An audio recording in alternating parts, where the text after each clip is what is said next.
Социальное дистанцирование, ношение масок и ограниченное количество людей в купели. Так в этом году будут проходить крещенские купания.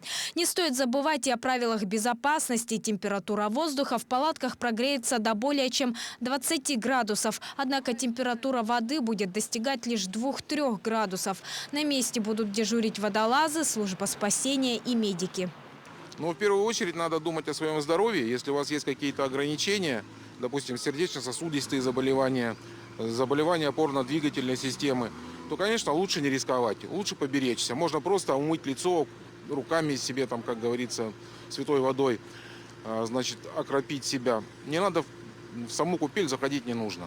Сам Александр выступает организатором купаний уже 16 лет. Мужчина отмечает, окунуться в освященную воду могут и дети. Главное, чтобы позволяло здоровье. Здесь мы должны понять, что окунание в крещенской купели – это не моржевание. Это две больших разные вещи. Специально ничего делать не нужно. Нужно только помолиться и с верой в сердце и в душе зайти и окунуться в купель. Всего в Якутске будет оборудовано 2 купели. Еще одна расположится в зоне акватории водозаборных сооружений. Ее традиционно подготовит акционерное общество «Водоканал». Так, после купаний сотрудники водоканала предлагают участникам согреться в палатках, попить чай, а также набрать освященную воду из колодца.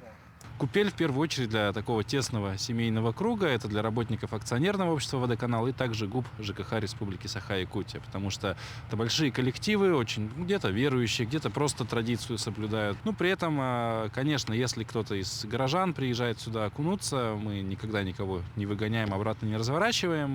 Но, тем не менее, таких людей обычно не так уж и много бывает.